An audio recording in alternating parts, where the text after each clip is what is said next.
Bienvenue dans le podcast Enseigner le FLE en ligne, un podcast 100% dédié aux profs de FLE et à l'enseignement du FLE. Chaque semaine, vous avez le droit à des conseils et des astuces pour vous aider à accomplir votre rêve le plus cher, celui de devenir nomade digital de FLE et de voyager partout dans le monde. Le podcast est disponible sur toutes les plateformes, pensez à vous abonner pour ne rien rater. Comment cotiser pour la retraite en tant que prof de FLE indépendant? Bonjour à tous, c'est Jérémy, bienvenue sur la chaîne Enseigner le FLE en ligne et bienvenue dans ce nouveau podcast aujourd'hui. Ça fait plaisir de faire un petit épisode de podcast malgré les vacances, malgré que ce soit la canicule dans certaines régions de France, on est toujours présent pour vous aider à vous accompagner dans cette aventure de l'indépendance en tant que prof de FLE. Au passage, je m'excuse, je parle un peu du nez, je suis dans la famille en ce moment, en vacances, et voilà, je suis allergique aux animaux, aux chats plus précisément, donc je parle du nez. J'espère que vous en tiendrez pas rigueur et que ça ne gênera pas la compréhension et la bonne écoute de ce podcast. Donc aujourd'hui, on va parler de comment cotiser pour la retraite. C'est une question qui a été posée de la part d'un abonné qui s'appelle Nicolas. Merci pour sa question. Je vais la lire dans un instant, et donc on va parler aussi d'investissement, on va parler de mettre de l'argent de côté et voilà, comment préparer sa retraite comme prof de FLE indépendant. Restez bien jusqu'à la fin de cet épisode pour découvrir un peu ma méthode concernant cette question. Avant de lire la question de Nicolas et de répondre à cet abonné, je vous rappelle que je suis en ce moment même en train de proposer une promotion jusqu'au 24 août. Cette promotion, c'est celle du Master Pack. Le Master Pack qui contient 6 formations de FLE pour devenir une légende du FLE en 2023.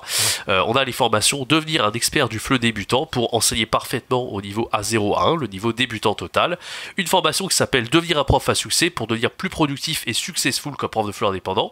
Des formations pour se spécialiser et trouver votre spécialité, enseigner avec des jeux, enseigner en chanson, réussir vos cours enfants et Grammaire Pro pour devenir un as de l'enseignement de la grammaire. Si vous êtes intéressé par ce pack, c'est vraiment un tarif très très intéressant parce que vous avez pour toutes ces formations, ces 6 formations, c'est le prix d'une seule formation. Donc ça c'est vraiment très intéressant. Et voilà, pour se procurer ce pack encore disponible pendant 3 jours, c'est le premier lien dans la description, ne vous en privez pas. Allez, sans plus attendre, je vais lire le commentaire de monsieur Nicolas. Merci bien sûr de sa question, ça faisait un moment que je devais y répondre et j'avais pas forcément trouvé le temps, donc c'est aujourd'hui le grand jour.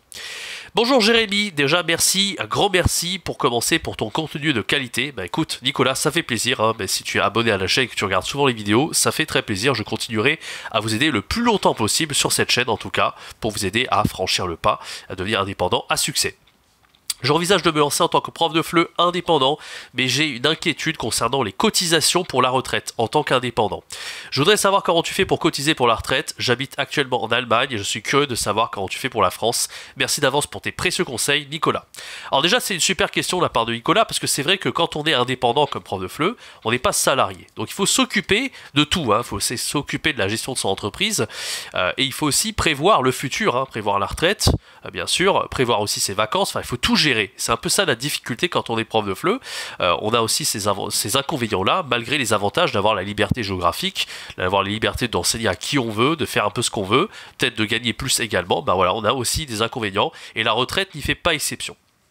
Bon alors déjà, Nicolas, comment ça se passe?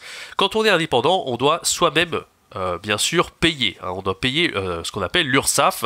Donc l'URSSAF, il y a les cotisations, si je dis pas de bêtises, j'oublie toujours le chiffre, je crois que c'est à hauteur de 23%, je crois de mémoire, pour la vente de services, c'est ce qu'on fait pour les donner des cours en ligne. Et il n'y a pas d'inquiétude par rapport à ça. Quand on paye l'URSSAF, on cotise en fait. Donc il n'y a pas d'inquiétude à se poser concernant ça. C'est vrai qu'on a tendance à penser que quand on est salarié, effectivement, tout est automatique, on n'a même pas besoin de se poser la question, on cotise automatiquement pour la retraite, c'est précisé sur les fiches de paie, etc.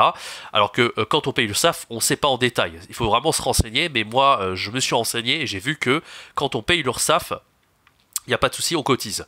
L'inconvénient maintenant, c'est que quand on paye l'URSSAF, quand on est indépendant, c'est qu'on va avoir des revenus en dents de scie. C'est-à-dire que des fois, vous allez faire des mois, vous allez vendre, 2000 € de cours, mettons. Donc là, vous allez cotiser pas mal. Par contre, si vous gagnez moins, forcément, vous allez moins cotiser. Donc en fait, par rapport à un salarié qui, lui, va cotiser toujours le même montant chaque mois, nous, on va cotiser des montants qui vont être plus ou moins moindres, en fait. Donc c'est un peu ça l'inconvénient, finalement, que d'être indépendant et de cotiser pour la retraite. c'est le fait d'avoir des revenus en entier et du coup on ne cotise pas de manière égale chaque mois. Donc moi ce que je te propose c'est ne pas faire confiance, de ne pas simplement te dire l'URSSAF ça suffit hein, et j'aurai assez pour la retraite. Pas du tout. Ce qu'il faut faire, c'est pour ça que je dis toujours il faut chercher à gagner plus qu'un indépendant, et j'ai fait un podcast il n'y a pas longtemps, je vais vous mettre le lien en haut de l'écran, où je disais que 1500 € par mois comme indépendant ça ne suffit pas du tout. D'accord? Il faut vraiment viser à gagner au moins 2 fois plus qu'un salarié dans le FLE, au moins 3000. Sinon, ça vaut absolument pas le coup. En tout cas, au début, c'est pas grave si vous gagnez moins, hein, mais très vite, il va falloir chercher à gagner plus, parce que c'est un peu l'avantage d'être indépendant, et si vous gagnez moins, bah voilà, vous n'avez pas tous les avantages d'un salarié. Bon, je vais pas revenir dans tout ce que j'ai dit dans ce podcast, allez le voir si vous l'avez pas encore écouté. Donc l'idée, ça va être d'investir soi-même, de mettre de l'argent de côté tous les mois, et de préparer sa retraite soi-même. Alors comment faire? Il existe un moyen assez simple de le faire, que moi j'ai commencé à faire il n'y a pas si longtemps, hein. C'est vraiment des amis indépendants qui m'ont conseillé de le faire, et je l'ai revu un peu partout. Enfin, je me suis rendu compte que tous les entrepreneurs, les infopreneurs du web faisaient également de la même façon. Et cette façon, elle est très simple, je vous la dévoile, c'est celle d'investir en bourse. Alors là, je sais ce que vous allez me dire.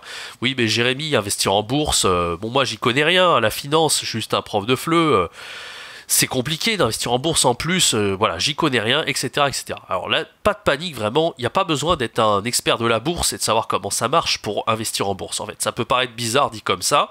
Moi, il n'y a pas si longtemps, même en décembre dernier, je n'y connaissais absolument rien, et aujourd'hui, ça me paraît très clair, et je sais que, grâce à ça, je vais préparer ma retraite. Alors, si vous pensez que la bourse n'est pas quelque chose de sûr, contrairement à l'immobilier, contrairement à tout autre type d'investissement, détrompez-vous. Il faut savoir qu'il y a des investissements qui sont beaucoup moins sûrs. Par exemple, moi, les crypto-monnaies, pour moi, hein, le bitcoin, etc., c'est pas quelque chose de sûr. Mais la bourse, ça l'est. Ça l'est. Sinon, enfin, franchement, je vous le dis, hein, tous les entrepreneurs que je connais, il n'y en a pas un seul qui ne dit pas. Enfin, tout le monde dit la même chose sur la bourse, d'accord? Mais l'idée, ça va être de connaître un minimum sur quoi investir, d'accord? Et les actions, effectivement, c'est pas quelque chose que je vous recommande en fait. Si vous investissez en bourse, je vous recommande davantage ce qu'on appelle les ETF. Alors les ETF, c'est quoi? C'est les initiales en fait de Exchange Traded Funds, ok? Et ce sont ce qu'on appelle des regroupements d'actifs. Dans un ETF, vous allez avoir un grand panier d'actions. Par exemple, les plus connus s'appellent SP500, les 500 plus grosses entreprises américaines cotées en bourse, d'accord? Et vous avez d'autres types d'ETF. On a par exemple un des plus connus, vous connaissez certainement, qui s'appelle le CAC 40, les 40 entreprises françaises les plus connues. Mais on a encore plus gros que le SP500, on a également le MSCI World, qui regroupe toutes les plus grosses entreprises mondiales à l'intérieur d'une seule et même entité. Moi, j'investis personnellement dans le MSCI World. Il fait un rendement par an qui est un petit peu moins important que le SP500. Je crois qu'on est à 11-12% sur le SP500, les 500 entreprises américaines les plus grosses, alors que pour le MSCI World, pour le coup, on est à des milliers d'entreprises recensées. Voilà, donc ça va être un investissement qui est ultra passif. L'idée, c'est toujours le surplus d'argent que vous avez tous les mois, de le programmer vers d'argent qui va être versé automatiquement vers un indice qui réplique le SP500 ou le MSCI World ou le CAC 40, peu importe. Moi, je vous conseille de faire un portefeuille où vous avez 80% d'ETF, hein. Donc voilà, comme je vous l'ai dit, SP500, MSCI World, CAC 40, ce que vous voulez. SP500, ça reste vraiment l'indice sur lequel on investit le plus et avec le rendement le plus intéressant. Vous voyez que par rapport à un simple livret A où on a un rendement à 2%, là vraiment, si vous gagnez entre 10 et 12% en moyenne par an avec le SP500 et que vous investissez sur le long terme, hein, parce que c'est vraiment l'idée, c'est de préparer la retraite, hein, d'investir entre 20 et 40 ans, eh bien vous aurez une super retraite, parce que vous le savez, hein, voilà, je vais pas tout faire un cours par rapport à la bourse, mais c'est Einstein qui le disait lui-même, les intérêts composés, c'est la 8e merveille du monde, c'est-à-dire qu'à force d'avoir cet argent et cet investissement passif au fil des ans, vous allez avoir un rendement excellent au fil des années. Voilà, donc c'est vraiment un super moyen de préparer sa retraite en tant qu'indépendant. Il y en a beaucoup qui le font. Je suis pas le seul à m'y être mis. Et vous pouvez faire aussi, pour mettre un peu de beurre dans les épinards, créer un portefeuille avec 80% d'ETF et vous pouvez rajouter des actions. Si vous croyez en certaines entreprises comme, j'en sais rien moi, Tesla, OpenAI, l'entreprise qui s'occupe de ChatGPT, voilà, il y a pas mal d'entreprises comme ça qui sont assez prometteuses. Voilà, c'est un peu plus risqué de prendre des actions sur le mois, surtout quand on connaît pas trop tout ça.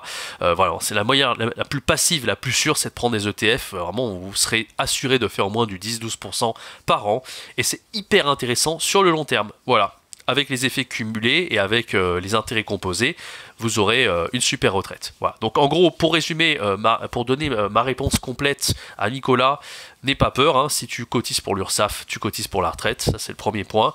En plus, il y a d'autres choses pour avoir une retraite complémentaire, je ne me suis pas trop informé là-dessus. Moi, je conseille vraiment de faire comme ça, c'est-à-dire d'investir sur des ETF en bourse, très sûrs, comme le SP500 ou le MSCI World, d'avoir quelques actions si on veut à côté, mais d'avoir vraiment un portefeuille composé au moins à 80% d'ETF et de mettre le reste dans des actions. Vous pouvez mettre un peu d'obligations, peut-être un peu d'or si vous voulez, c'est possible, mais en tout cas c'est un moyen très très cool d'investir comme indépendant et de préparer sa retraite. Voilà, j'espère que cet épisode vous a plu. N'hésitez pas à me laisser vos commentaires. Si vous êtes sur les plateformes de podcast, laissez-moi 5 étoiles, un petit like si ça vous a plu. En tout cas, je referai des podcasts encore pendant ces vacances. Je vous rappelle qu'il y a les 6 formations de FLE pour un tarif dérisoire. Pour une seule formation, vous avez 6 formations offertes. Devenir un expert du FLE débutant, devenir un prof à succès, enseigner avec des jeux en chansons, grammaire pro et réussir vos cours enfants. Tout ça, c'est disponible jusqu'au 24 août à 23h59. Profitez-en, c'est le premier lien dans la description. Quant à moi, je vous donne rendez-vous très bientôt pour un prochain épisode de podcast. C'était Jérémy, ciao, bye bye.